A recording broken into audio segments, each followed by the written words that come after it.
As we get into confidence intervals and then eventually hypothesis testing as well, we're only going to look for a single proportion. But building these confidence intervals and calculating hypothesis tests, this gets into the area of inferential statistics. This whole idea of making claims about the behavior of the population just using sample data. And this is a big part of statistics. Being able to just use what comes from a sample to talk about what's happening about the overall population, because having population data is incredibly difficult to do. So instead it would be nice if we can just get a good random sample and talk about what's happening within the population. So confidence intervals, we're going to start using inferential statistics, just using sample data to kind of project what's happening within the population. This is going to tie back into our sampling distribution of proportions that we talked about. So our sampling distribution of proportions was given a certain sample size, given a certain value for n, and with an expected population proportion, so some value for p, how would sample proportions distribute? How are these p hat values behaving? And that's where we saw this bell-shaped curve coming through, given that we passed all those conditions. And we saw this mean of the mean of the sample proportions is going to center at just our population proportion where we expect it to. And then standard deviation, we had the square root of p times q over n. And this distribution shows us what's happening for all possible p hat values for a certain sample size.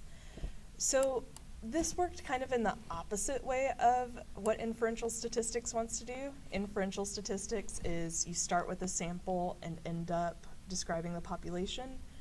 With this, we were given what's happening in the population and then describing how samples behave. So what we want to do is flip this around. Being given a p hat value, what does that tell us about this expected population proportion? So confidence intervals for a proportion are going to be given a p hat value, given a sample proportion from some sample size. What are the likely values for p?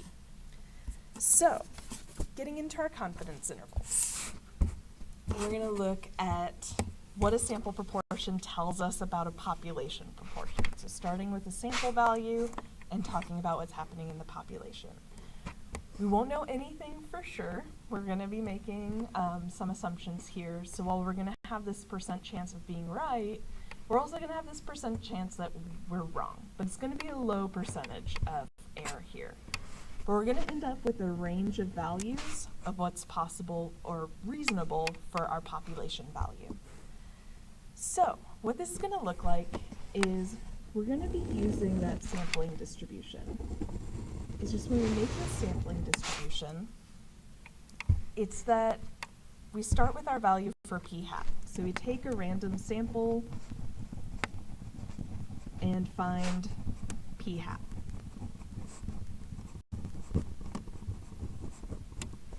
Now this value for p hat, if we don't know what our population proportion is, this is all we know, we call p hat a point estimate.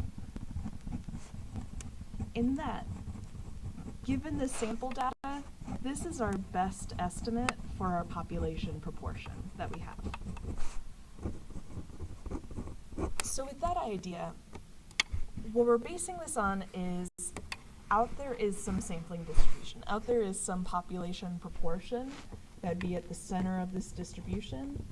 But what we're working with is that we don't actually know what that number is. But what we're going to be assuming, and this is where we won't know anything for certain, but our assumption is that when we take this random sample, this value for p hat, it should be close. There is a high probability of landing in this region right here. So we take a random sample, we should be landing, like maybe we land right here. We take a sample proportion, we land there. We don't know that we're landing there, but we should be landing close by. And with that assumption, what we're going to do is create this range of values around this sample proportion. So we're going to kind of create this cushion above and below, and we're going to go this certain distance away from that sample proportion, that best estimate, and that distance is going to give us our level of certainty. And the idea of that level of certainty is how sure we are that that population proportion should be in that interval right there. So the fact that it's being captured there is what we're looking for. However, we're not going to be completely sure, because even if we don't know this population proportion, there could be the instance, this would be in the realm of us not getting the correct interval out, but maybe we take a random sample and we land out here. It's just incredibly unlikely to happen, landing all the way out there, but it's not impossible, just very unlikely. But what's going to happen when we create a range of values for this, where we assume we're capturing the population proportion, we actually aren't. So this is going to get into the idea of us being wrong. However, for us to be wrong, we have to be landing in a very low probability region. So with that, it's very unlikely that we're wrong. Most likely we're landing right here. So this idea of kind of having our sample proportion as a center and then going a certain distance above, a certain distance below, that's going to create our confidence interval. Our interval is going to be the range of values where we have some minimum value up to some maximum value. And what we're going to be assuming is that our population proportion should be within that range of values. So without ever knowing our population proportion, our sample is helping us estimate. So something that's going to come through here is the idea of the center and spread for a sampling distribution.